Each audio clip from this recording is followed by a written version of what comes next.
Okay, let me show you something. Have you seen Mm. this? Check this out. Have you seen Mm. this thing floating around? I have indeed. I have indeed. Speak on it, sir. Well, from the little that I've researched, this is kind of a take on your travel kind of kit that you have. Well, when you combine your Steam Deck or your Hmm. many handhelds with your, with your I don't know the name of the ones that you have. What's the official name of them? So what I have Nreal, the is Nreal. it used to be called the Nreal, which is now Mm, called the X-Real glasses. there you go. And basically, if I recall this idea correctly, it's basically your Steam Deck idea, but instead of on the display a display in there, in addition to a pair of glasses, this is requiring the pair of glasses, and the actual Steam Deck base station, if you will, is in the form of a controller, which like I would say, do yourself a favor and go find some other footage of this. That controller ain't small. Let me just I tell you. haven't. I mean, I haven't seen it in anybody's hands. Pause. I've So, seen another photo of it. oh, okay, That okay. controller is not your normal size controller. You're just like, it's like a beefy controller, son. It's like it's a Interesting. I controller. mean, that thing is housing the guts of Yes. whatever this thing is. Do you know what this is packing as far as what type of chip? Are we looking at? I thought this is one of those 7840U joints. I Mm, thought so. I'm not 100% sure. Again, these are all reference designs and things. I've seen them floating around the internet. I saw somebody take a photo of one in someone's hand. You know, it's not really, it's kind of, it's vaporware until you can find it on a store shelf somewhere, or at least a digital store shelf. It's not available just yet. So, I all of do. this is with a grain, but still, yeah. I do like I do like the fact that they took different ideas from different concepts to kind of be unique. Like, for example, just by looking at the controller, you can see that they took the dial from the Sirius Mm-hmm. controllers. The little lights look like these controllers from China that we've been testing out, and Mm-hmm. I don't know, it looks interesting. I mean, it does look kind of like a Win GPD Mini, kind of like the form factor when it's like closed a little bit. You know what I'm saying? So it's taken a lot of different concepts, which is Mm-hmm. interesting. Now, do you know anything about the specs of the shades? Like are they going to be as cool as mine or cooler? What do you think? Honestly, that I did not get any bearings on the specs. I don't know if they're going to be OLED specs. I don't know what's going on with them. Again, this is very much reference design. Check this Hadn't dude like out. you can you know how they do. You can Yep. barely get any details on this thing right now out there anyway, because right now it's still kind of in the look at us, we're cool and mysterious kind of phase. I So we, mean, we look at shall these. see. These Yeah. came, I mean, these things came straight out of John Carpenter's They Live. Come on, we got to be real, all right? Look at these things. Look. See, the problem with these things that they don't seem to understand is it works best when it looks like a normal pair of glasses that you would Mm. wear and be unassuming. That's when it works best. But for some reason, just like electric cars, they think they need to be space age for you to be interested in them. No, they need to be normal for people to be Mm. interested in them. That's Well, actually why I like my X rails as much as I do now. Now, with these on, they look a little weird because they, hey, it's small, right? But you take them off and there you they're a go. normal pair of glasses. Yeah, put you them just on look and, like you just look like the weirdo that has sunglasses indoors. That's all. But That's you right. know, That's right. That's right. It's better that than looking like the weirdo with some really space age John Carpenter style glasses exactly, on. exactly. But I'm really, even though that this concept might not be, for everyone, I still Mhm. think it's pretty cool.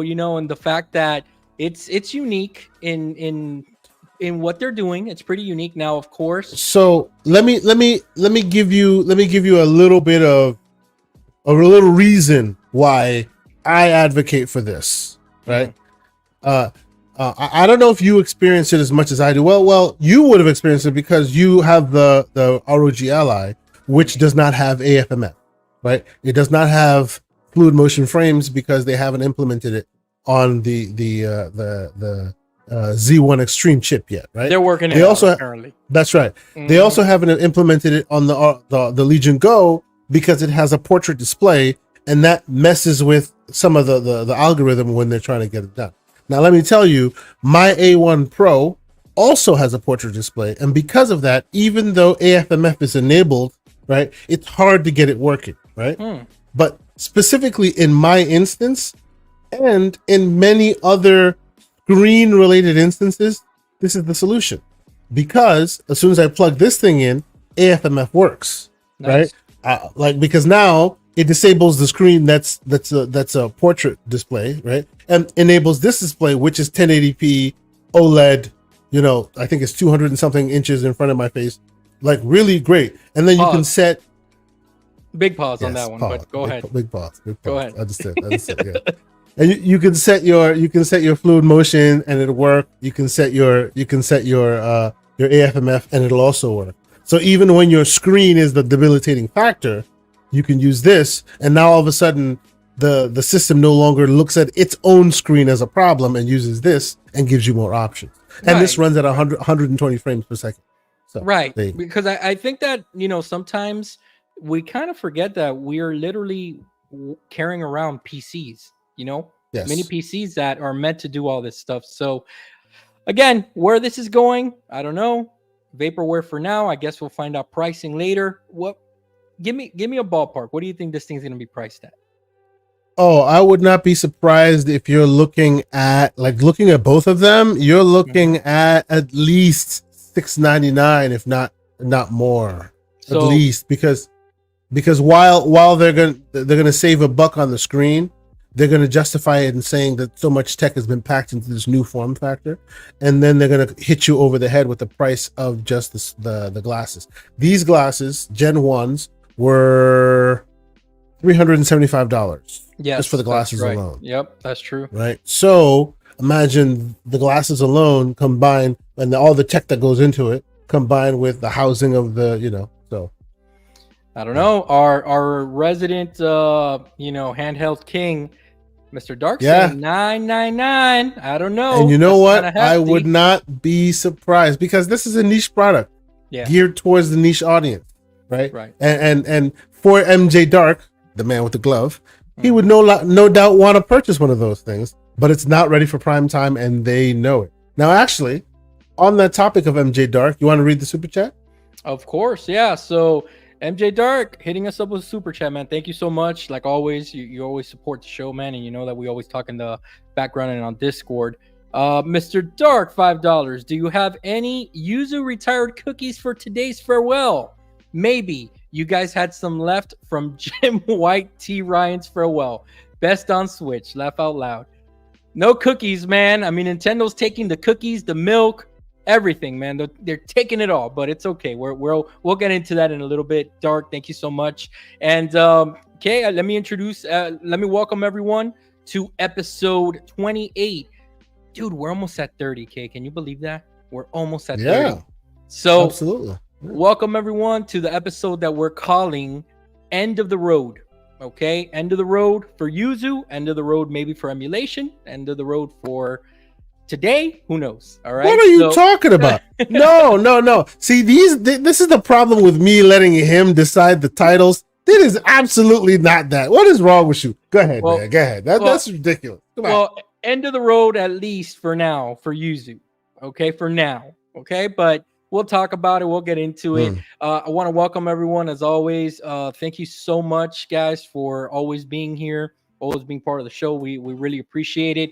Okay, let me ask you, man. I know that this past weekend, you, Everborn, and Logic, right? You had Logic as a guest on the show. You guys put on a great show. I haven't listened to the whole show yet, but I did see, man, a lot of new members. A lot of you picked up a lot of new members. You want to tell everyone about, number one, how your week is going, what you're playing, and about that membership tier? Yeah, absolutely. No, thank you so much. No, so over the weekend, as you know, myself and the Everborn Saga had of course the GCP, as we do, and we actually had a great time. We had Game Logic come on, showed us as he does. Showed us a good time, really, came out, showed out, really well thought out individual. Don't always agree with all of the man's takes, He stands on certain things that we may not necessarily stand on, or he's on a different side of certain issues. But at the end of the day, I really appreciated where he comes from in certain things, and he's been on the show before, and it's always great to have him on because it not only informs either my thinking, it also, like, if you stand open for it gives you a new perspective on things. So of course, always appreciate his takes.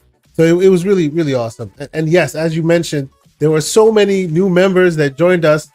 Absolutely awesome. We appreciate it. No. As hold you on. know, Hold on. Let everybody know what tier is taking over. Okay, because we got a tier right now that's kind of leading the pack. If you want to be technical about it, right? Because, okay, ladies and gentlemen, we have 3 tiers, right? We have the missionary gamer tier, we have the hooved hijinks tier, and then we have the charge them more tier. Okay. Yep. Now, obviously, those who are here, those who know this show, those who know this network, know that most likely these tiers are based off of some conversations and some inside jokes from our show, right? The missionary gamer tier, obviously inspired by the one Latino heat himself, Mr. John Wolf. You're welcome. Right? Welcome for that. There you go. Yes, and then of course the hooved hijinks being coined by the one Infinite Umbra. Okay, and then the charge them more tier being coined by the man, Mr. Everborn Saga. Now, you are here thinking that the missionary gamer is the one that's taking over. Now, while I will say we got a lot more missionary gamer tiers in the last week, which we appreciate y'all. Salute to y'all. Do you know who's winning? Who's leading the pack right now? The hooved hijinks are leading the pack right now. Really? Absolutely. Okay. More than anything else, we have a lot of hooved hijinks going on here. So thank you all so much for joining our ranks, and joining our ranks also gives us some perks from the hooved hijinks tier and above. Even at the lowest level, you can join our Discord. We have specialty channels that you can be a part of. And when you join them, we're going to do some monthly game giveaways and things like that. And basically that's where you can catch most of our crazy ongoings. That's a little unfiltered, a little unfeathered. That's where we have a little fun. So we appreciate all the folks that are joining us there. So thank you all so much. But okay, so shall we move on, sir? Yeah. So let us know, man. What are you playing right now? What did you play this past weekend? Because I saw you. Believe it or not, show talk about a couple of things. So I'm interested. Believe it or not, oddly enough, I was actually playing, and for this audience, different than the other stuff. I've been playing, of course, some Geometry Survivor, which I think is really cool. I've been playing a lot of. I played Airheads, which is this Xbox game, but I'll leave that for GCP. You can watch that. Isn't that a movie from the 90s? That's a good movie, by the way. It is. But I also found myself on the old ROG Ally of all places. And what was I playing? I was playing. I'll see you there, 108 Dragons. What's good, brother? I was playing Fable Anniversary Edition. Oh, Have you played that recently? No, not recently, but I mean a long time ago. But tell me about it. I don't know why. What gave you the itch? I don't know what it was. Something just told me to just start going on there and playing it. And I started playing it. And about an hour and a half to almost 2 hours later, I was still playing the thing.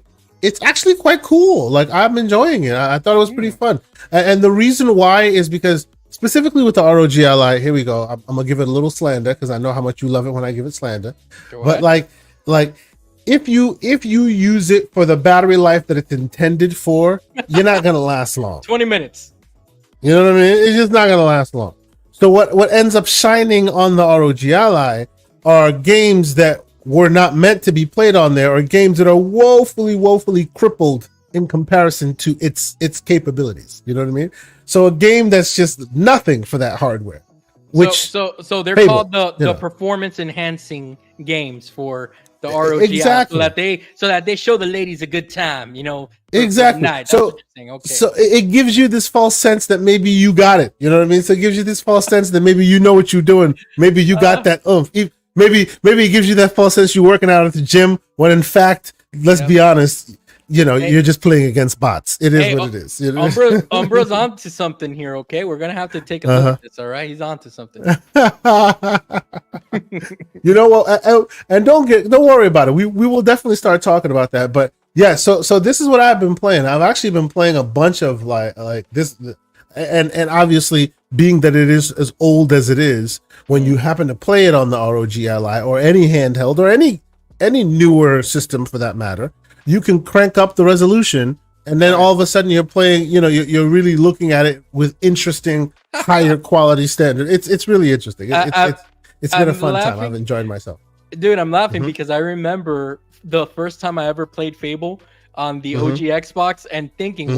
why does everybody have such big feet in this game? And Yes, you just and reminded their me of hands that. are all weird. Yeah, Their hands are weird, and they got big feet. it You can was. definitely tell it's an art. It's an article, or what do they call it? An artifact of its time. You know what I Yes, mean? yes. But it's still fun. It holds up. It's still Oh, fun. super fun. And the thing is that this is like that time period in gaming that we always talk about, Kay, that Hmm. it's, this was Xbox's version of Zelda. You know what I'm saying? So Hmm. everybody was trying to kind of replicate the good stuff that everybody had in Xbox and Hmm. Peter Molyneux and you know what they do, man. So Hmm. that's awesome that you were playing that. Did you get far in it? I mean, how many did you put a lot of hours, or did you just I want mean, to I mean, kind of I've beaten go this back? game at least 3 times now. Mm, This recent playthrough, I think I put what 2 hours, 3 hours in it. okay. See what I like about this game specifically, as janky as it is by today's standard. It starts off very simplistic, but as you get older in the game, it gets a bit more complicated. Now all of a sudden you're a hero, and now all of a sudden Mm, you have more systems, and now all of a sudden you can be a badass, and then the more badassery you perform, the worse it makes the world. It mhm. starts layering the systems on. It makes me wish that, like, and I know that he's killing chickens. I know that they're gonna redo and bring the Fable back, as the new Fable. But we all know it's not going to be the Fable that we want. Not we want. I won't say it like that. Obviously, Yeah, it's I'll not going to be. It's not going to reimagining. be the Fable that we remember. It'll be a reimagining, right? Right, What I right. would like is, in addition to that, because that is exciting, based on what I'm playing here, what I would like is, imagine a Fable using today's modern sensibilities, but exactly this Fable. It could be a Hmm. different story, but exactly this. Hey, you're a guy, you're a kid. You get brought in as an orphan. They train you. They send you off as a hero, and hilarity ensues. But in Unreal Engine 5, right? And I know what they're doing now is going to be amazing. I expect it to be amazing because the team looks like they have great pedigree. They look like they're going to do something interesting. But it's not going to be this, Yeah. right? At least I that's what it looks like. Yeah, I get Yeah. what you mean. I think that the perception I got from the trailer when they Hmm. showed it off for the new game was that they're literally going to take different fables, because Hmm. fables, those, Yeah. Yeah. Yeah. Yeah. Exactly. and Exactly. then I guess the bosses in the game will be based around that because I think we saw the Wolfman in it. I think the Hmm. giants and et Yep. cetera, et cetera. So yeah, I think it's gonna be different. Hmm.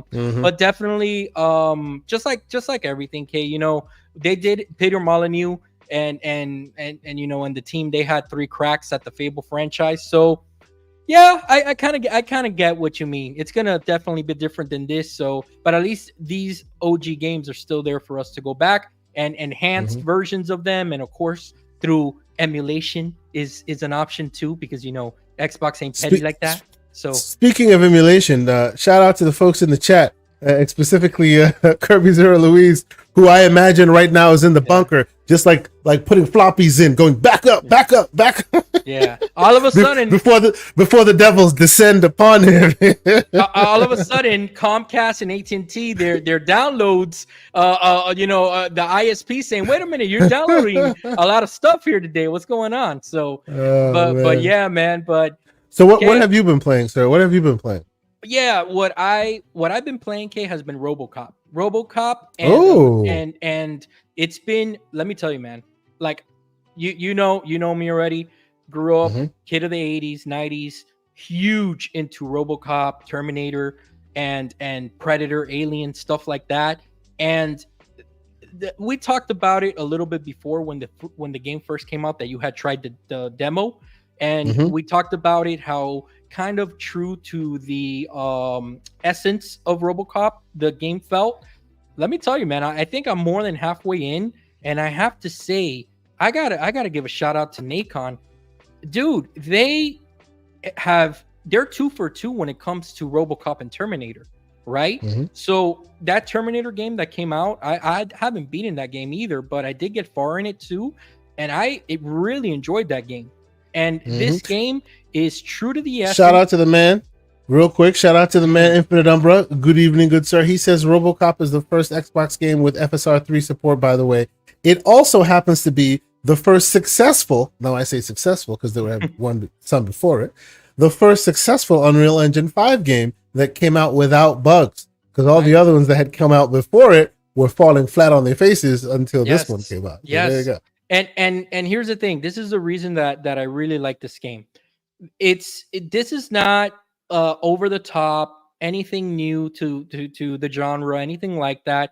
What it is a true representation of the RoboCop characters and world brought in right to the shooter first person Fine, gameplay. except Fortnite. Come on, but that doesn't count, Kirby. You know that.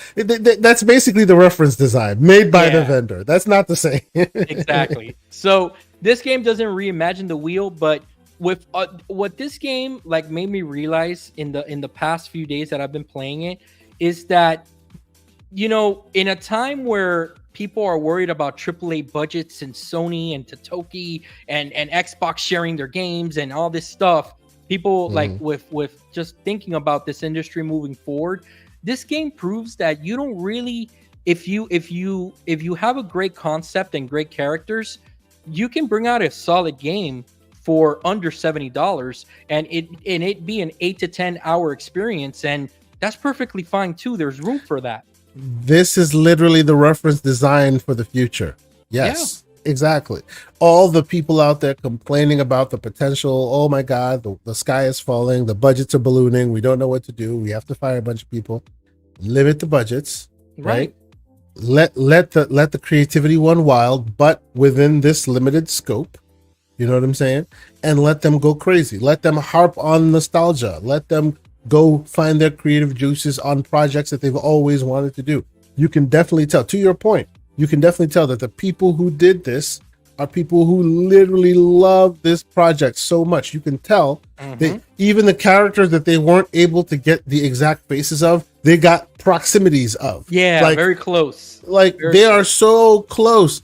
All this stuff is so well realized, and it's Yeah. because you got people who love the product, right? They love the source material, Right. so you don't need much money to make it look. Now, I personally would have thrown a little bit more cash at it, because I think you'll also agree that in certain instances, the best designed person in any room is RoboCop, and then the Yeah. rest of them look like paper thin. You know, they look like Yeah, paper and dolls their sometimes. and their skin looks kind of weird too when like they're up close and stuff. Yeah, But I mean, yeah.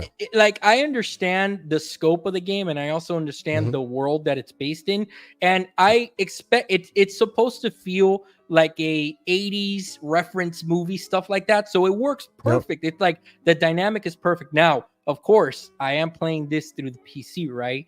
So Okay. you know that I got to put some PCMR flavor on it, right? Listen, if you ever watched RoboCop 3, you remember RoboCop 3? Yeah. When that's the movie that he gets his hand chopped off by the samurai, and then he replaces his, I forgot if it's his left or right or whatever, but like with this With a machine gun. weapon. Yeah, yeah, yeah. Dude, I literally sped up my speed using mods. So now RoboCop, I feels like if he has a jetpack, first of all, Hmm. and second of all, my gun is fully automatic. Okay, so I am just shredding So the you're just walking competition, around mowing people dude. down left and right. It's You see, this is what it's he's doing. it's This is what he's it's it's doing. RoboCop, okay? And this man Yes. takes.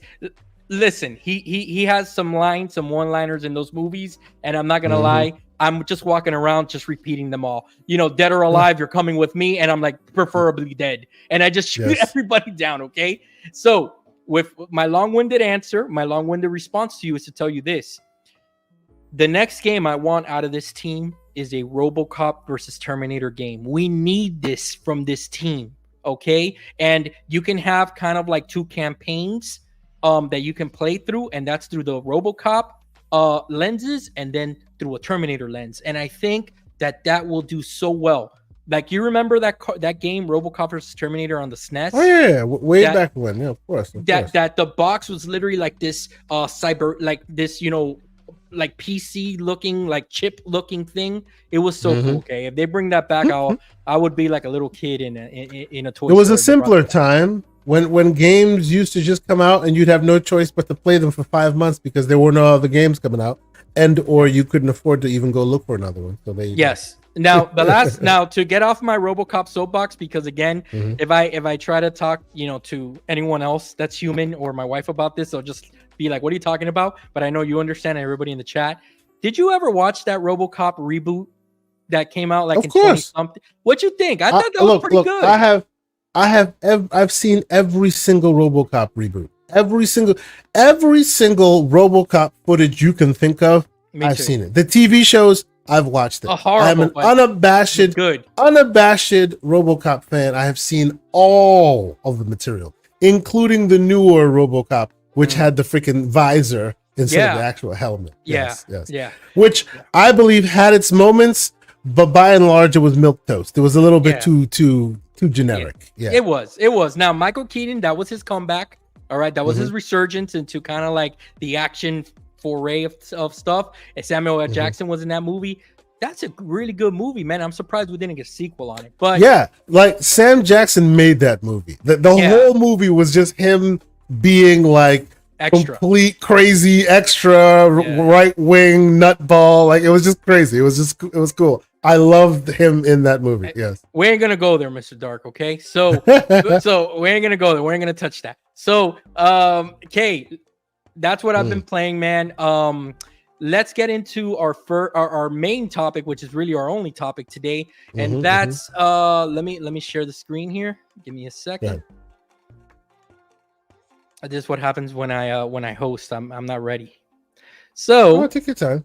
Here we go here, and it is Nintendo gets one on everyone today. Okay, and there's different ways to approach this conversation. We're gonna approach it obviously from try to approach it from all angles, from Nintendo's perspective, from the consumer perspective, and from Yuzu's perspective, right? So right off the bat, for those of you that don't know what's happening, Nintendo filed a lawsuit last week, sometime late last week, I think, against Yuzu, basically saying that because of them, they had many complaints, but basically because Yuzu is out there for people to download and use, it has led to a lot of pirating, and it has led to Tears of the Kingdom suffering in sales, approximately $2 million worth of sales or something like that they said. So in a shocking turn of events, I didn't think this was going to happen so quickly. Shocking? Are you serious? Well, it is to me because of the timing of this. This is fresh. Like they didn't even. I mean, they gave up faster than Xbox gave up their games. Okay, like this thing is. Hey man, I mean, I gotta. What man? I got. So Yuzu comes out and basily says, "Hey, we forfeit. Let's come to an agreement. We'll pay you damages, $2.4 million worth for Tears of the Kingdom sales that you're crying about, and we'll turn everything over to you, and we'll cease operations." And okay, I mean, I'm not gonna lie, I'm kind of disappointed in Yuzu, but I also understand. It's not like they were gonna be drowned in litigation fees and stuff, so I get it. But okay, let's start the conversation. Let's start right off the bat. Are you surprised that Nintendo, this late in the game of the Switch life span, is being kind of so aggressive with Yuzu? Like, are you surprised by it? Shouldn't they have done this a little bit earlier? That's what I'm kind of thrown off on the timing here. What do you think? So let's put a pin real quick. Put a pin, and I will come right back to that. Sure. I promise I'll come right back to that. Before we start this whole thing, this is the first statement I will make. As defined, an emulator is software that replicates the function of consoles. The courts have generally ruled that creating and distributing of emulators is lawful under the reverse engineering principle. In other words, emulators are considered legal and they are allowed to be used to play on platforms other than their original consoles. Mm-hmm. That's established. Okay. Nintendo doesn't like that, by the way. No, hold on. While the ripping and transferring onto other platforms is legal, downloading ROMs and digital copies of discs, right? The emulators themselves are legal, but downloading it is considered as unauthorized, right? And is considered piracy and therefore illegal. Even if you own the physical copy of the game, if you have not ripped the binaries from the game yourself and instead have gone on the internet and downloaded it, you are technically doing something that's against the law. Okay. Often emulators and emulation is considered IP infringement by IP holders, by publishers and developers, right? And because of that, they frown upon it. These are known as the TPM laws, the technical protection measures, right? That's supposed to be used not to allow you to do what you want to do with it, only to do what they say, right? Those are the TPM rules. And because these things circumvent that, they don't like it, right? And obviously, in long story short, usually they come after distributors, people who make emulation, people who put ROMs in mass degrees on the internet, right? And by and large, more often than not, the vendors will not go after you, Joe Blow schmuck, because they usually don't want to deal with the PR nightmare of you, young man, little person, being hit with all this litigation. Dude, right now, there's a bunch of people in the chat after you said that just went like this. Look. But okay, let's just establish the groundwork there, right? Mm-hmm. Depending on where you live, it's all legal. It's all legal, baby. Depending on where you live. Is it frowned upon? Yes, it is. But it's frowned upon because they're trying to make money out of you, and this stops them from making money out of you. So let's establish that framework right there. So to answer your question, to double back to your question, am I surprised? Hell no, I'm not surprised. Are you kidding me? So, okay. But surprised by the timing. Tell me you are a new PC gamer without telling me you're a new PC gamer. And that is showing me you're surprised by this. Okay. I wouldn't call this episode End of the Road. I would call this episode Whack-A-Mole, because that's what's happening here. It's happened time and time and time and time again. Now, in recent years, what the developers have been smart about is they've realized that, hey, if we fly a little too close to the sun, we get our hand slapped. So maybe we won't fly too close to the sun. And what do I mean by that? I mean, maybe we won't make it too damn easy for the normals. Maybe we won't use software that's just so easy to mimic, the source material. In the case of Dolphin and a few others, maybe we won't use infringing copyrighted code in our own software, right? Maybe we won't make it 10 times better than the actual makers. There's that. In certain instances, the reason why certain emulation houses have been able to get away with this stuff so far is because what they'll do is they'll build the software, and the software is used for a certain purpose, or they'll market it for a certain purpose. And oh, by the way, the side capabilities of it is it can be used for this purpose, even though we don't want you to do that, right? And because of that, they can keep advocating that, look, we are here for your own personal use, for your own library, your library organization or whatever, right? That's what we're here for. That's what this is used for. And then those who are doing that, we don't advocate for. Right. Based on everything we've read in the case here with Yuzu, they kind of lost the thread, right? This is why when I said this in the DMs when we spoke about this, they flew too close to the sun. They did. They did. They flew too close to the sun. They were like, hey, man, we can make this thing amazing. Okay, keep going. Hey, man, we could make this thing the best emulator on Android. Oh, okay. Oh, you're in an ad for freaking Steam Deck icons flying by. Okay. You know, you basically brought yourself to the damn firing squad. You basically brought yourself to the Red Ninjas. You know, you said, hey, hi, look at us. We're doing great. We're doing better than you expect us to. You're not wrong. Because you asked the question, John, why now? They've been around for a long time. A lot of them have been around for a long time. There are so many emulators in this space. But what happens? They all go a little bit, you know, they do one of these things. They do one of these things. And what I mean by that is they innovate, right? But they put not roadblocks in your path necessarily, but they make it a power user's tool. Right. Requiring you to go and seek out the firmware you need to put it on there. Requiring you to go out and seek out the binaries and the bits that may be not necessarily to something that they can distribute. You have to bring that yourself, right?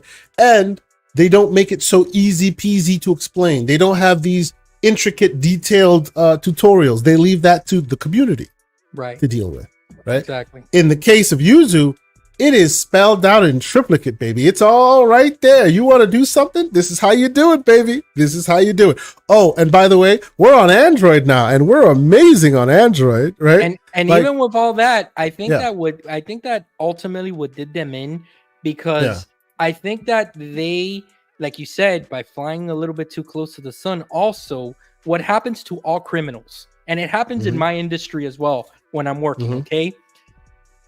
Greed, man. It's like people get a little bit too greedy and they get away with something and they think they can get away with more and more and more and more, right?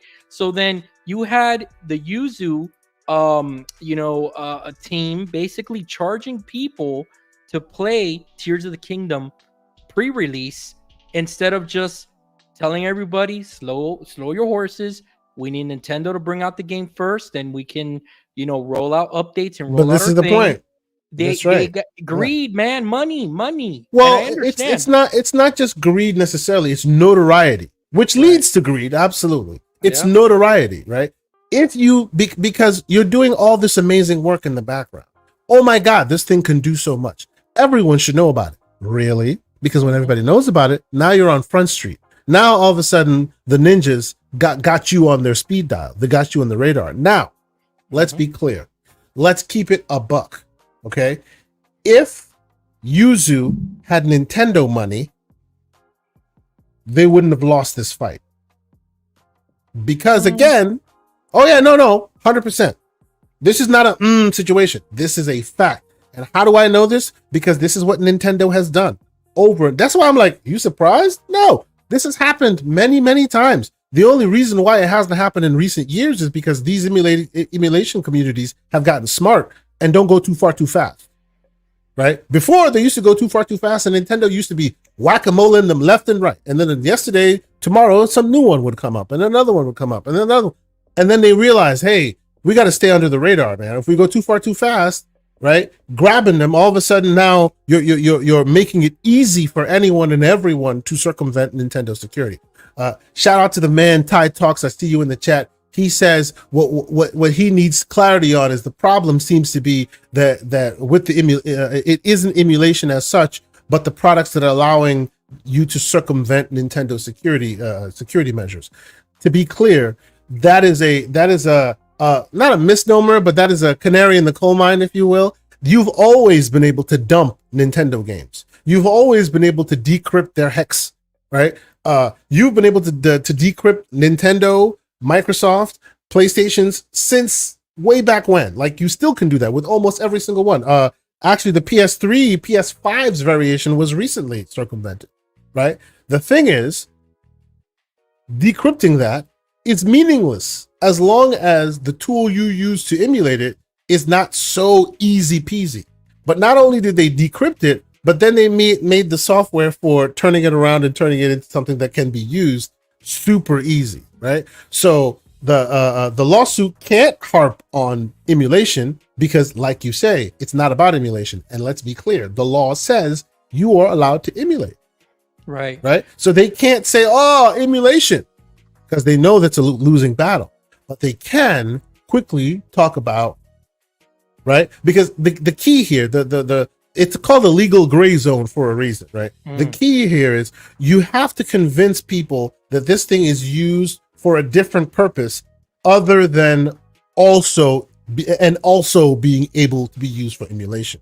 If the sole purpose of this is to circumvent security and by way of that pirating, then you're done, right? But if you can convince someone that, look, this is a tool, it has its use, it's a useful tool for this purpose, yeah, it can also be used for this, but that's not what we're advocating for, then you're in the clear, right? The problem is who has Nintendo money to say, okay, fine, you want to go tit for tat, let's go, right? Yeah, no, this is why it's whack-a-mole. No, because Nintendo knows they won't win in a big fight. They know that 100%. They know that, and they're also trying. Clear. Yeah, and they're also trying to kind of like set the precedent, right? And they're trying to set the tone to anybody else that wants to come in and pick up the source fear. code. Yeah, that's what it is. It's fear. But at the end of the day, though, even though it's fear, at the end of the day, if you find yourself a company that's like, you know what, F this, we are not going to stand for it. If they go toe to toe with somebody about this in litigation, Nintendo would not win, because Yuzu specifically, like before this happened, I know you guys heard about Dolphin also got into a little bit of legal mumbo jumbo, right? But the difference is Dolphin was actually using source code that came from Nintendo code. That is a big no-no. Right? The law is you have to reverse engineer. You can't use any piece of the source. Which I agree with. Exactly. Yeah, right? I agree with that. Right. And in other words, if you really want to be able to play your Nintendo games or whatever, then you have to, then the developer has to leave a gaping hole where you have to fill in, the firmware code in order to complete that circle. And now it can play the game. Right. That's why a bunch of these emulators say, hey, go download the firmware or go put the firmware in there, because they need that to complete the circle. But if they put it in, illegal. If you put it in, not so. Lucius Augustus brings up a great point here. The smoking gun was them having bug fixes for Tears of the Kingdom behind a paywall before the game even came out. It's obviously privacy at that point. That's a great point. Piracy, yes, yes. And that paywall part is the key factor. There you go. When we talk about them flying too close to the sun, a lot of these emulation things have always harped on, look, man, we're here, we're community driven, sustainability, all of that, right? For the love of the game. That's right. Give us a couple dollars and cents just to keep this project alive. These dudes were making a killing. And the minute you start making a killing, right? Not using like basically harping on this getting on this nerve that Nintendo has, right?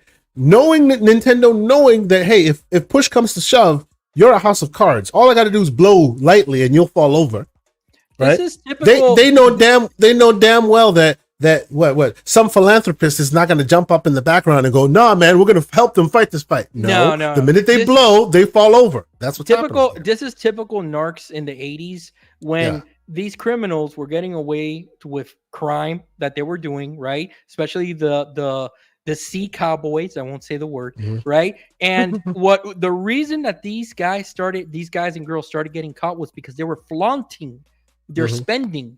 They were just flaunting it in broad daylight, and it's kind of like, look, we're not advocating for piracy or crime or anything like that. But at the end of the day, if you're gonna do something, at least be smart about it. Okay, and that's the thing that these these people, not gonna call them criminals, but these people, they always kind of get twisted. You see what I'm saying? So, okay, let me ask you this. Go ahead and get. Yeah. So Ty brings up a very interesting, very, very smart question. He asked, would Nintendo have data that it mostly used for piracy, and could Yuzu come back and say, hey, 80% of the downloads are legit? Here's the fun part. That's what I'm talking about, where Yuzu's a house of cards and Nintendo knows it, right? If and when push comes to shove, right? if Yuzu had the ability to shove back, these are the questions that would be asked next. How are you able to define what's piracy? Oh, do you have telemetry in your games that define that, right? Because if we're talking about Tears of the Kingdom, maybe not, right? Yuzu does not use telemetry, and they would not use telemetry because it's in their best interest not to do that. Because if you do, that's data that can be used against you later. And lucky for Yuzu, they're also emulating Nintendo, which is by all accounts an abacus, so they don't have that next level tech that would be pulling data to stream to the internet to tell, you know what I'm saying? So those questions that you're asking now, how can you tell this is piracy versus legal? All that becomes factor in the equation. And the 80% are legit versus illegal, like even that also Yuzu could not tell, because the minute Yuzu would be able to give you that information, it proves their point. It proves now the court point. That's right. Now the court would have the information and go, oh, okay, you can tell the difference between how many people used your tool versus how many people bought it legally. Well, share that data. That's the reason why they will never keep that data. You know what I'm saying? So it is just the idea of this needs to be pushed, meaning like the idea of legal emulation needs to be challenged. And Nintendo knows that so far, none of them have the monetary clout to be able to challenge them. So all Nintendo has to do is go boo, and the boogeyman come out, they scare you, and then you go away. But the reason I say this is whack-a-mole is today Yuzu gone, tomorrow Yeezy shows up. It's gonna be easy. This is gonna happen. Yeah. Well, let's talk about that real fast before I ask you the next thing I want to. Like in your experience with emulation on PC, right? Is that typically or any app that has LimeWire of back in the day, Shazam, all this stuff? Okay, I don't know. You're going old school there, bro. Old school, man. So we've seen historically that when one goes down, the the next one is sure to follow, right? So the funny thing is that this is the part that I don't really understand. Like if Nintendo knows, like let's put ourselves, because we already looked at it from Nintendo standpoint. Let's look at it from Yuzu standpoint. Obviously, we know that they don't have the funds to really put up a battle. And do you think that they folded this quickly because they saw the smoking gun and they said, man, we did kind of profit off of this, so we're just gonna, instead of just spending more and more of our money that we earned with this, let's just settle for 2 million, whatever it is that they're asking for Zelda, call it a day, and we won't work on the next emulator, kind of quotation marks here. What do you think? What do you think what they're thinking? So based on all the information that's out now, right, in hindsight, it looked like they were on some, we riding this out until we can't ride it out no more. That's what they were on, which is very dumb. It's dumb, because will they come for you? Hell yeah. You're flaunting your capabilities in their face, and you're not shoring up your back end. You're not putting some of those earnings into a legal fund for when they come for you, right? Like, so there are two kinds of individuals in this space. There are the kind of individuals who are in this space to just get what they can while it's available to them. Right? Yuzu. And then not even Yuzu necessarily, but they're just individuals, right? And then there are the kinds who are in this space to say, look here, right? This space, we need to set a standard, right? We need to make sure that moving forward, these are minimum requirements that have to be allowed to the consumer by law, right? And by and large, that stuff was starting to be set up, right? That's why by legal, you have the reverse engineering principle that allows you to do legal emulation. If they had their way, even the creation of emulators would not be allowed. Yeah, I see that. Right? Yeah. Right? So it's like obviously no one is trying to say, oh, allow Nintendo to lose business by just getting it completely, like getting emulation completely to ruin their business. No one's saying that, right? But once you follow the rules that have been established allowed for legal emulation, right? Those rules should be standing, and those rules exist today.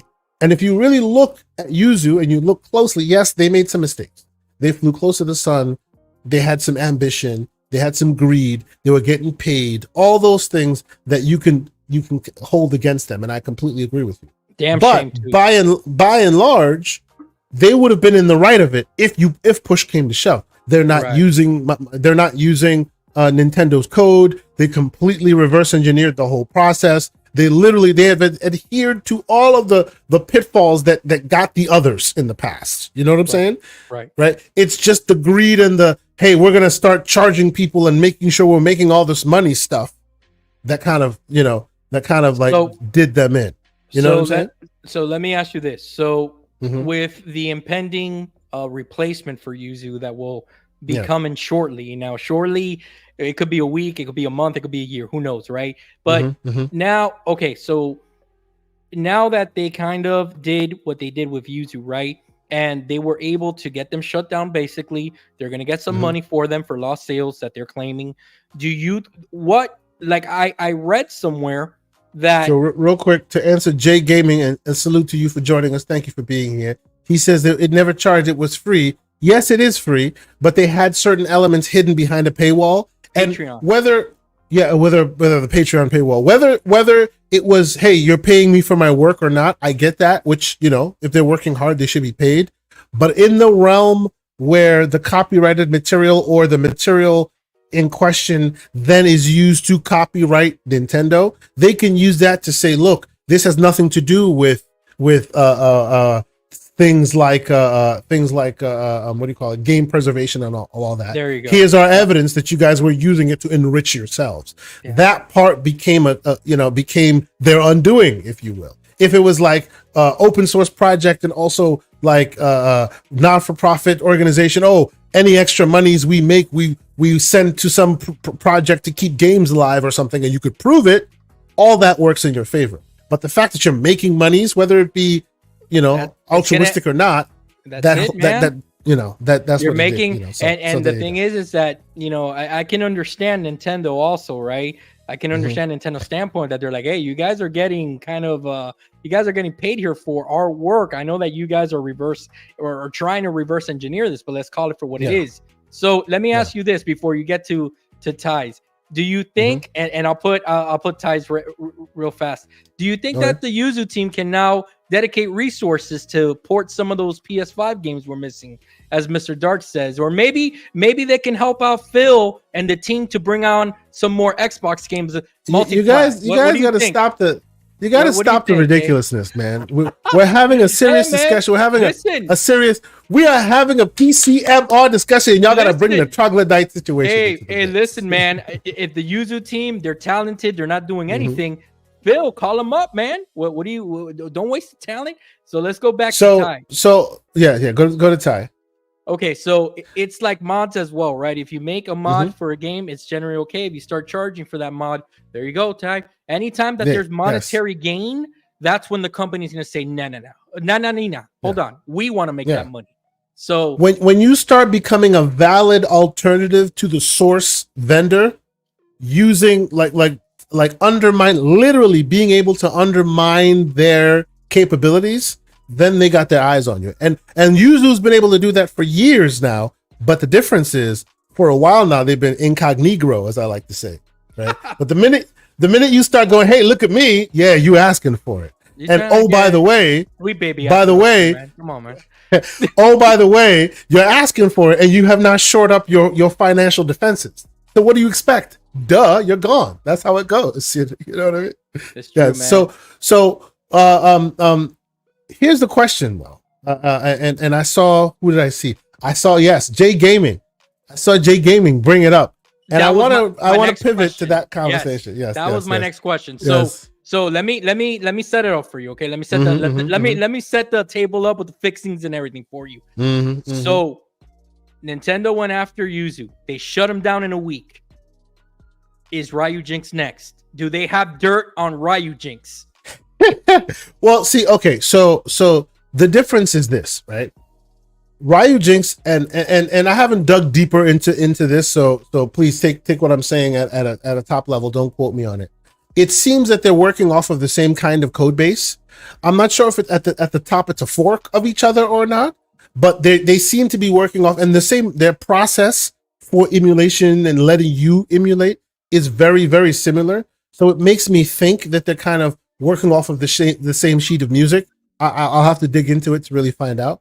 But what I will tell you is that the Yuzu team has had far more attention and far more man hours and far more love and attention paid to it. So by and large, whenever something comes out, you'll see that it'll run first on Ryu Jinx, but it'll run best on Yuzu. Right? It really depends. So, Yeah, it depends on yes. the game and the engine and stuff like that. It's kind Yes. It's, So weird. by and large, like so to answer your question directly, right? That's the world we live in right now, right? So as soon as this happened, people went, "Oh my God, go check on Ryu Jinx. I hope they're okay." I already You did. know what I mean? It's okay as of before You know? this show. Yeah, it still that's right. still works. But after Yeah. the show, I don't So- know. I might not be there. So are they long for this world? Who knows? But we don't know, because at the end of the day, this is not necessarily about just killing or whack-a-moling all emulators. Nintendo doesn't have the right to do that, right? The Nintendo seems to only smack those down who fly too close to the sun. And it was Yuzu's turn, right?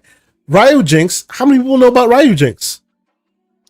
I think a good. You know what I'm saying? amount, But I think a good. No, amount, though. not Yuzu. It wasn't. It's not in a Steam Deck ad level I got you. notoriety. I got you. Right? I got you. It's But, not. I mean, they're- It's they're- not. but they're It's not second place. deployed. It's not deployed to Android and seamless notoriety. You know what I'm saying? I can see where in the crypto world, Yuzu would have been the Bitcoin, and then Ryu Jinx exactly. would be one of your other coins. Exactly, but- right? but- and as but long as they stay under that radar, they good. The minute they on. start shining, Hold on, Eh. it's not. I think that, but here's the thing that I'm kind of gathering as Mm. the more that I read and the more that I digest and the more conversation I see around this, I think what did Yuzu in was that Nintendo was able to catch them dirty on something. So that's the thing. How clean has Ryu Jinx been? And did Nintendo's lawyers dig up anything like this that they can be, Well, but that see, can that's be used the against thing. them? Remember, remember, we have a recent case to use as a benchmark, right? The Dolphin case, Dolphin emulator, for years has been the best emulator for Wii U, GameCube, the whole thing, right? And then recently, Nintendo were like, "Hey, we see you," right? But they didn't come kill him. They didn't snipe him. They just put him on notice because Dolphin actually had proprietary code from Nintendo And they had in to the remove source it. code. Yeah, And they had to remove it, and they had to reverse engineer it properly so that it no longer is an infringing factor. And supposedly that has been there for a long time. People have been able to actually even see that and call Dolphin out on it for years, and Nintendo never even bothered. It took a while for Nintendo to get to the point where you go, we see you. You know what I mean? I can only read the tea leaves, but it seems like it's the notoriety of the tool that gets Nintendo to act, right? And as Michael Tran here points out, and I really think he's right on that, it's the fact that then people started recognizing that Yuzu was gaining bank from this product. If you're erring on the side of, we're here for the community and we're open source and we're only taking as much as we can to keep the lights on, you cool, right? Even if they don't like what you're doing, they'll kind of reluctantly give you cool. But they were making like, what was it, $3,300, like $300,000 a month, A lot, man. off of the Patreon. Yeah, they were making a lot. Right. So if they're looking at you and they already don't like what you do, right, and they've already surmised that you probably don't have the amount of cash that you need in order to fight your battle, right? This is Nintendo going, we don't like them too much, and they blew at you, and you fell over, right? Yeah. Now that's basically what's happening. Yeah. Let me ask you this question, and I know like it's not realistic. But I'm gonna ask it anyways, but I kind of know the answer here. But I'm just gonna go there, Fantasyland here. Do you think that there's a world here where Nintendo now grabs all of this source code and uses it in any capacity for their Switch 2 emulation? That are they going to learn from it? Are they going to do anything positive with this source code, or are they going to basically just try to shelf it and put it on their wall of shame, as they have shamed others, as they have brought them down? What do you think Nintendo does with this technology? So, okay, we can't know what they'll do with the tech, right? We can't know that.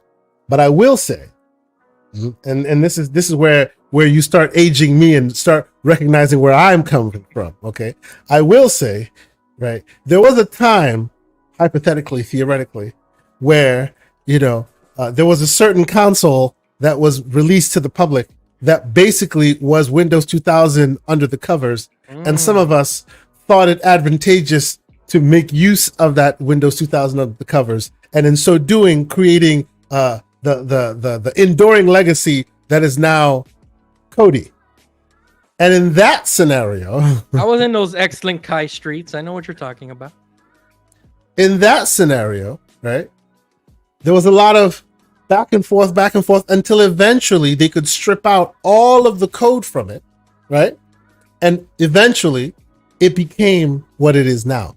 But the reason I bring it up is rumor and speculation has it that at our allegedly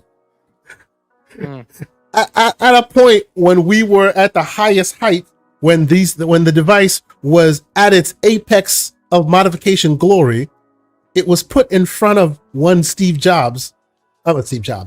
Gates, and said, look what they're doing with our box. And so doing influenced what became the 360. And as such, that is history. We can't prove it, but the way that the XVMP looked and the very next OS and its capabilities were so one-to-one. Oh wait, it's almost they're using this thing besides playing games on it? Really? Is that they're streaming content, which ended up becoming Netflix. They're using it for, a lot of the stuff the community literally put into those devices ended up becoming official. They're actually storing the games on the hard drive. Wow, they really want to do that? So rumor and speculation and all theoretical, but and we can't prove it. But I'm telling you that those of us that have those roots there will look at look at the jump from Xbox One, OG Xbox, and the operating system and how limited it was to 360. And some of us will like to believe that it's a direct correlation to what was done in the emulation scene, in the modification scene, to basically,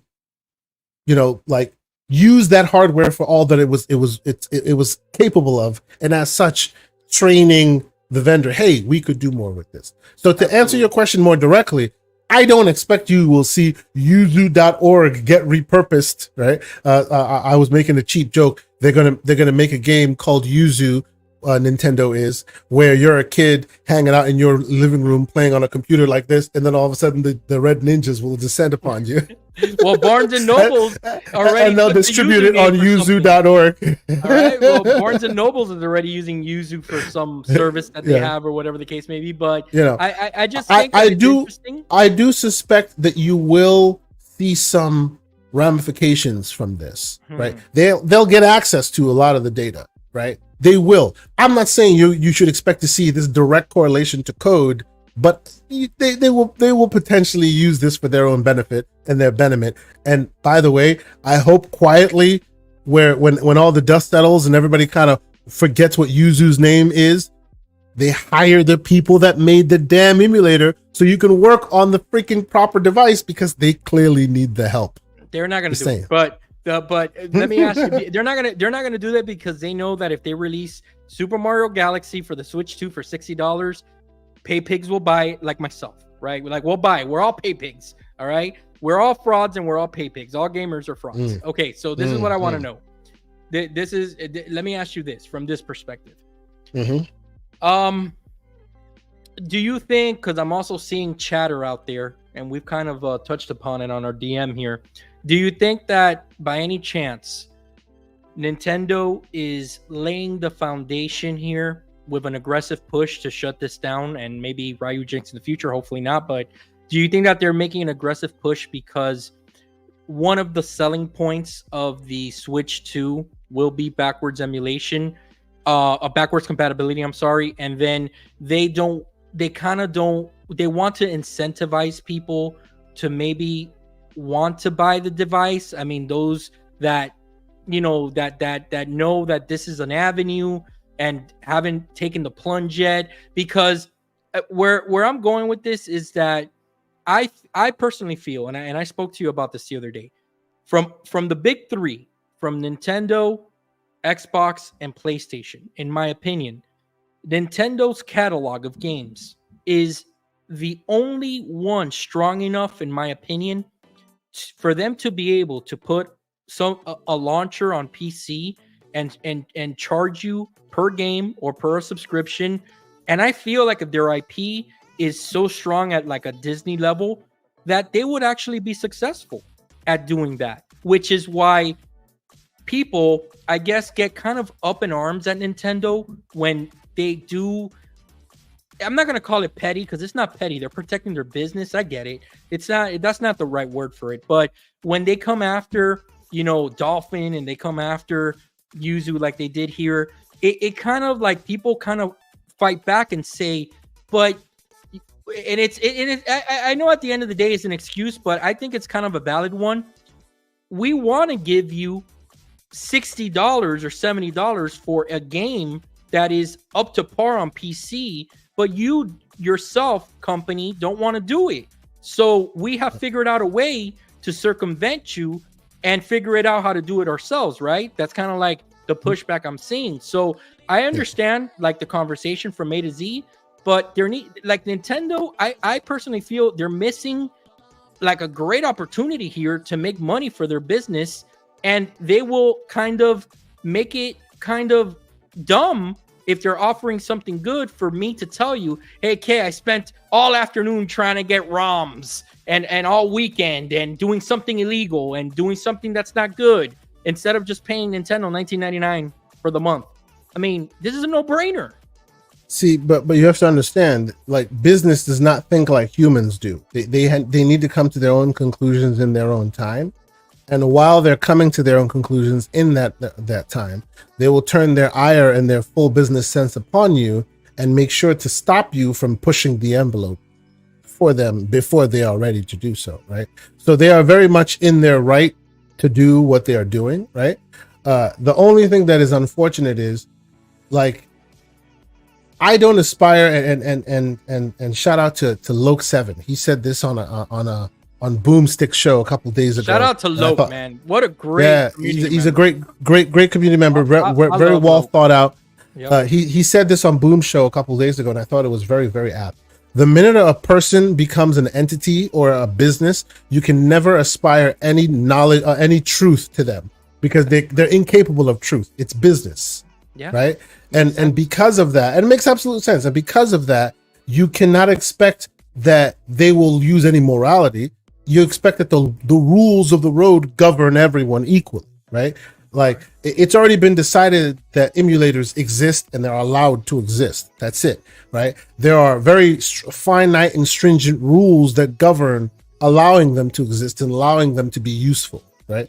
And by and large, any of the emulators that are allowed to exist have to adhere to those stringent rules, right? And if that is happening, right, then there should be no reason why Nintendo can be the big scary monster in the room. But of course, the reason why they are the big scary monster in the room is they have the most money. So the problem here is the law isn't the law. The law is the law until it's tested, and those with the biggest money can always go down that path. You know what I'm saying? So Nintendo so far enjoys the fact that on the other side, nobody has the money that they do. So you want to go down the long stretch to find out whether we're right or you're wrong? Let's go and spend the millions and millions and millions of legal fees needed to get down to the path to realize that, oh yeah, Nintendo's wrong. None of them are able or willing to be able to do that, and Nintendo knows it. So forever and a day, the law is on your side, but realistically, Nintendo just gets to blow over any of these people whenever they feel like it.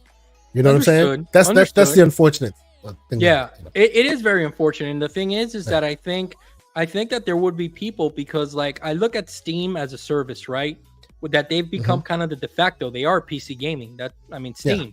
So you would really have to catch me on a bad one financially for me not to give Steam my money when they constantly have sales that, they're no brainers to purchase games. Like the other day, or CD keys or any of these, Mm-hmm. aggregate sites that you can get deals from, it's almost foolish not to own the game at that point, because Mm-hmm. you're paying pennies on the dollar, and then your collection grows and you have a collection and a backlog and stuff like that.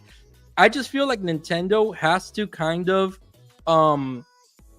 for their own sake of their company, and we've talked about Nintendo plenty of times, and why even back then, and I'll still argue this, I think Sega is a great pickup for Nintendo, but that's a conversation for another day.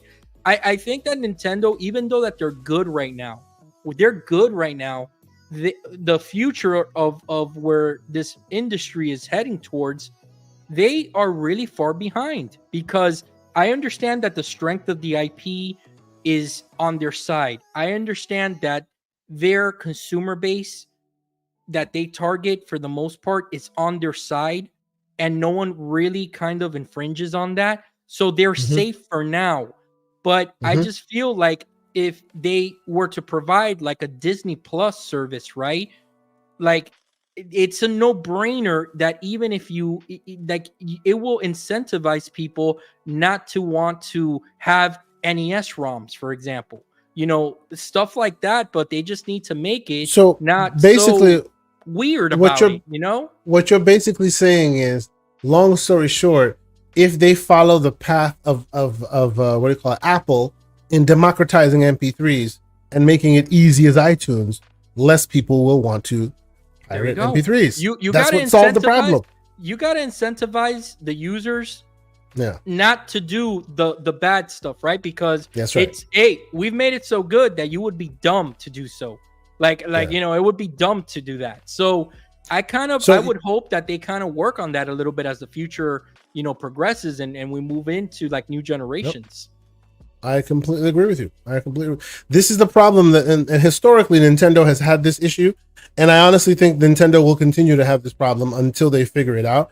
They've always been way too late. They've always been way too far behind.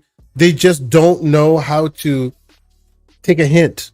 They'll get in there, but kicking and screaming very last minute. It is what it is. Yeah, and the thing is, look, it's at the same time with the criticisms that I've given them.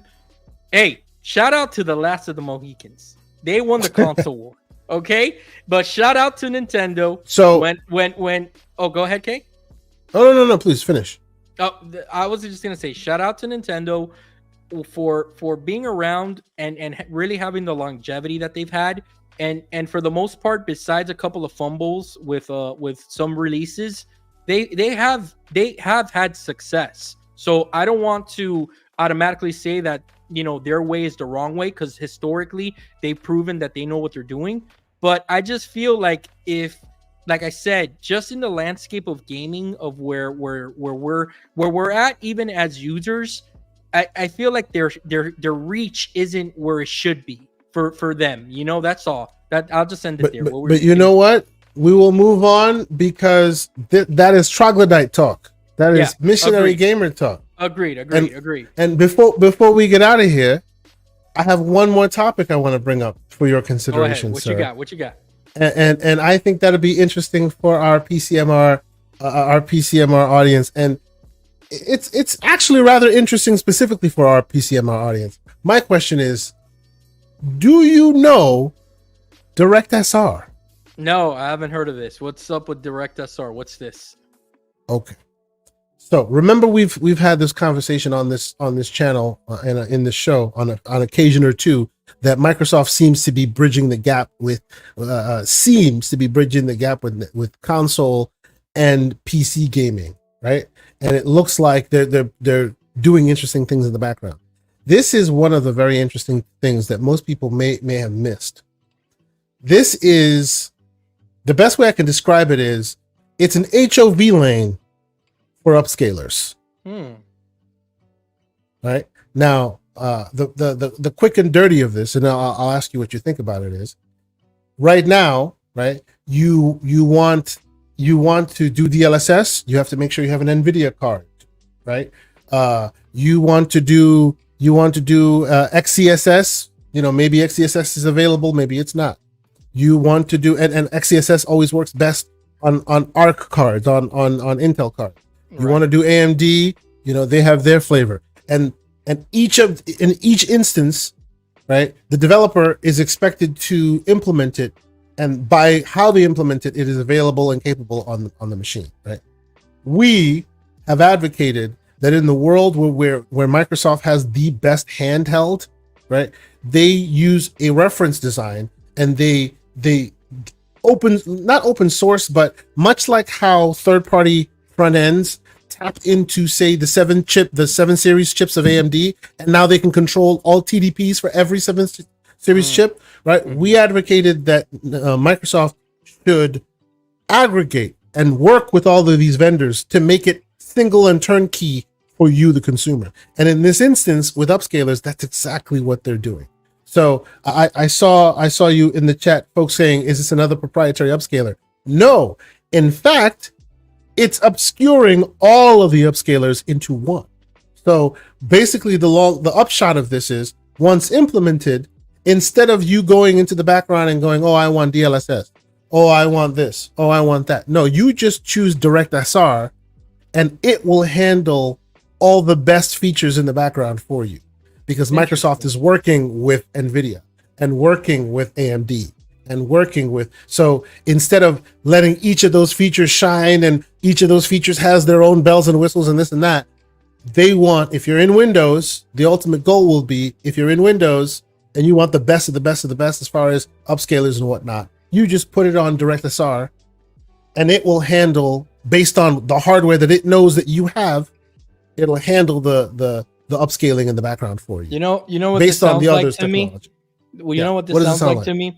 This sounds like Microsoft doing a Thanos and bringing in, "I'll do it myself," because unfortunately, when you leave stuff up to developers, depending on their staff and their and just the situations of the industry, they're not going to use all the resources and stuff, right? So while it does sound promising, I do have questions around it. Like, please, yes. Like for example, is this kind of like, can I compare this to the same way that Xbox has been able to implement auto HDR in games?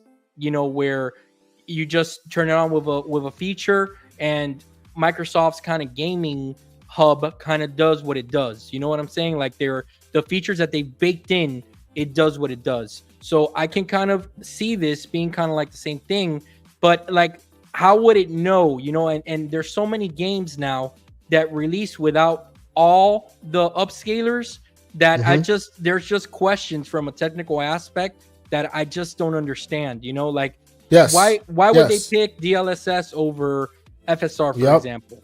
So those are kind of like the minutia. Exactly. And the devil will 100% be in those details, because those are some of the questions that we need answers to, right? As PC gamers, you want your choice to say, "Hey, I want to use this versus that, and I've decided I want this versus that." What algorithm, what criteria are they using to decide A versus B, right? And what if you are a person that if your system doesn't have DLSS capabilities, right? What does it do to compensate, right? So what I think is interesting is not necessarily the minutia or the devil in the details of what they will choose. It's the idea that they have this mindset to be the aggregator.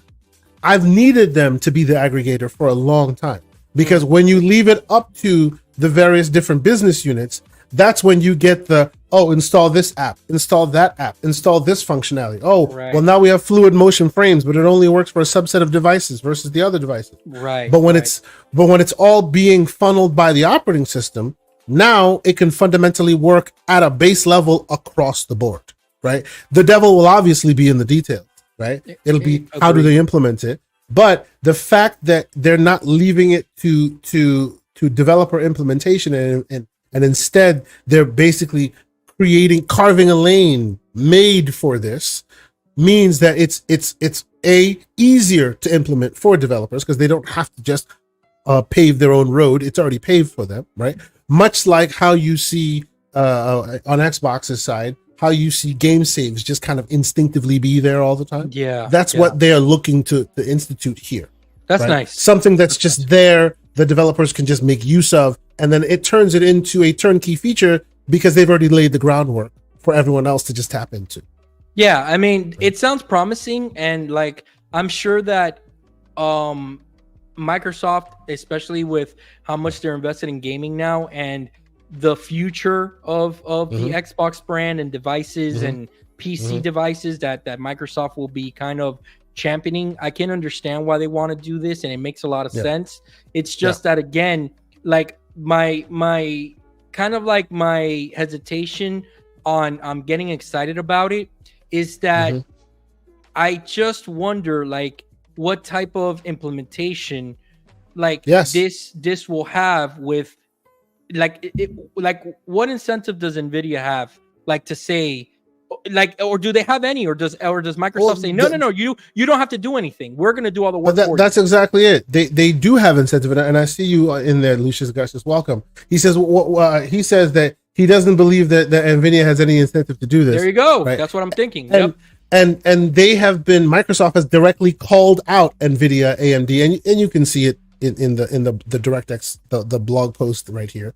Right, they're going to feature it broadly. I think they already did it in the GDC session. Right, the reason they have incentives to do it is because, as with AMD, right, they make the API reference design for DirectX. Right, and everyone forgets, but as open as the Windows platform as it is, Microsoft literally has a thumb on the scale of gaming.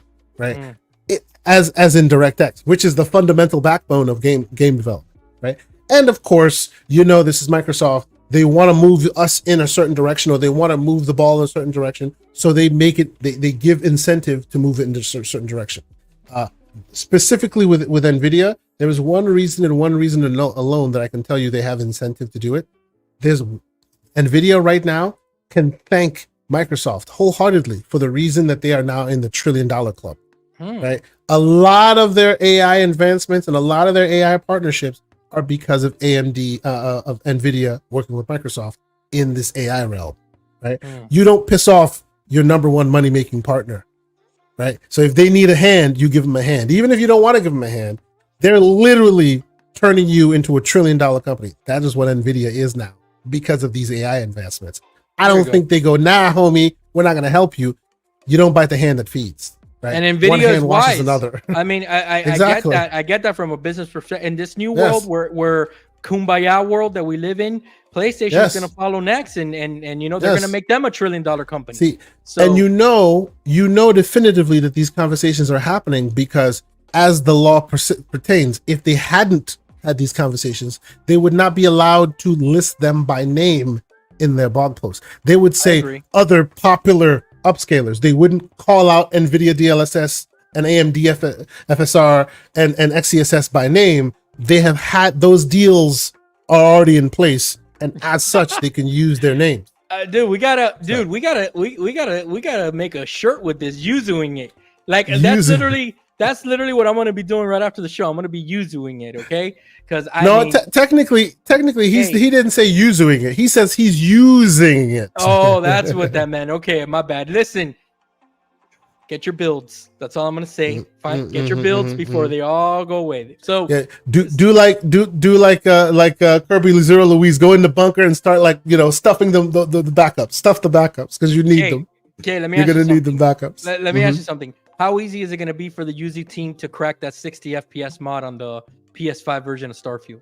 I just y'all and your ridiculousness. So before we get out of here, as I've been facetiously talking about stack your backups, I will just put this right here and say it's still available, people. You better get it before it's hot and before it's gone. Hey, OBM, thank you for passing by, man. OBM, always great on every panel that he's on, man, giving good insight. Yes, absolutely. And hey, you could thank Kay for that, okay? I provide the comedy relief. Kay provides the information, okay? Oh, we're all here to learn. We're all here to enjoy ourselves. But for those who are worried about emulation going away, don't be. Yuzu use open source software. Their source code is out there. Even before they were taken offline, you can easily find their source code, which means another team will pick it up and move it forward. Right. It is what it is. That's just the way it works. Now be smart and back up your games while you still can, and don't forget those updates. Okay, those updates are important. So Mhm. so okay, it's been another great week, man. Another great show. Thank you so much, man, for all the information and the conversation that I like having with you on a weekly basis. Okay, let everybody know, man. What are you gonna be up to this week? I know that you make guest appearances throughout the week. What shows are you got coming up? I know that we have a little break coming up because of some work stuff you got. And also I Yeah, think I don't there's a know. little, yeah, and I think that there's a little break there in between that I remember. But let us know, man. What are you going to be up to this week? So I have some work trips coming up, but we might actually even have the show still while I have my work. Let me think. We'll see. Maybe Monday of the coming week, I might not be available because I'm having a work trip, but we'll work the logistics there. Me personally, my priority this week Don't is to worry. finish Banishers. Hold on, Kate. Don't worry. Mm. For those of you concerned, Nintendo didn't come after us. We're not Yuzu. We're not folding. Okay, so we're not going anywhere. Go ahead, Kate. You're gonna finish Sure. Banishers. Yeah. That's my priority this week. I want to finish Banishers, Ghosts of New Eden. It's a great story. I've been enjoying it so far.